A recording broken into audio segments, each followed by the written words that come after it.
As winter turns into spring, March 20th, as hot stove leagues disband with baseball's off-season discussions winding down and negotiations by free agents coming to a head, eventually Bryce Harper and Manny Machado will find teams to offer overly ridiculous sums of mega cash as pitchers and catchers report to spring training the second week of February. Anticipation of opening day grows greater for those of us who have had enough of college basketball season. This fall's opening day? That would be February 15th around here. Baseball fans usually look to April 1st as a symbol of rebirth, when last year is forgotten and a new season begins, though in 2019 Major League Baseball teams are scheduled for the first pitch of renewal in the United States on March 28. The Oakland A's and Seattle Mariners play 2 games in Tokyo, Japan, March 20–21. So, what's with Friday, February 15th? That's when the college baseball season begins, come hell, high water, rain, snow, gloom of night or a high temperature in the 60s, according to AccuWeather's extended forecast. The following 2-day temps are predicted to be in the 50s with a slight chance of a rain. This is not a weather outlook. It's about the seemingly ridiculous way too early start of college baseball, a game that should be played in the sunshine with temperatures that make the game more enjoyable for fans as well as the players and coaches. It'd be a place to relax and let time stand still, to enjoy the day at the old ball game. Opening day. So, on Friday, February 15th, in Chapel Hill, North Carolina hosts Xavier at 3 p.m. The Tar Heels and the Musketeers have a 3-game series scheduled, continuing Saturday at 2 and Sunday at 1. All games are on campus at Boshamer Stadium. At the Durham Bulls Athletic Park, Duke opens a 3-game tilt with Lehigh with first pitch at 4 p.m. The Blue Devils and the Mountain Hawks also play in the DBAP at 1 p.m. Saturday and Sunday. And, in Raleigh, North Carolina, State hosts Bucknell on at 3 p.m. The Wolfpack and the Bison are scheduled for a 3-game series, Saturday at 2 p.m. and Sunday at 1 p.m. All games are on campus at Doak Field. Fortunately, the extended forecasts for late February and early March appear to be in the 50s and 60s.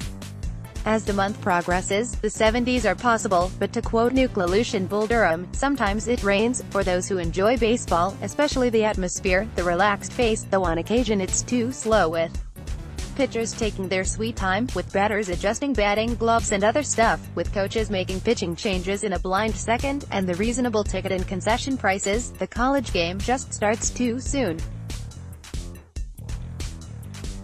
By the time MLB opening day gets here, the Tar Heels, Blue Devils and Wolfpack each will have played 26 of their 56 regular season games, weather permitting. By the time the NCAA Men's Basketball Championship game is over on April 8, add 7 more games. In other words, more than half of the scheduled games are in February and March, not the best time for baseball in much of the country. On top of the regular season, the Atlantic Coast Conference Baseball Tournament is May 21 to 25. With the idea of starting college baseball April 1st and moving the College World Series to the first week of August, I reached out to the NCAA for an explanation of the February 15th opening day. A response came in an email from Chris Radford, NCAA Associate Director of Public and Media Relations. The mid-February start date is a product of the regular season ending Memorial Day weekend and having a permissible 56-game schedule, wrote Radford after conferring with the NCAA baseball administrators. Essentially, that's the minimum time needed to play a 56-game schedule without an increase in missed class time, etc. He went on to suggest potential ways to address the issue.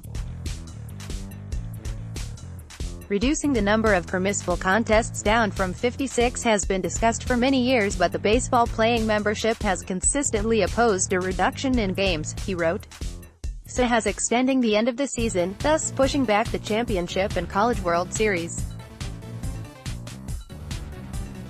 but this would potentially create substantial logistical issues, financial and otherwise, for most universities and student-athletes, particularly since this would extend the CWS well past the conclusion of the spring semester at most schools.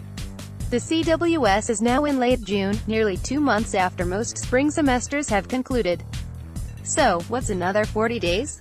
Radford said a few years ago the Big Ten Conference, to no one's surprise, introduced a proposal to move college baseball opening day to a later date, but it did not gain momentum among the membership.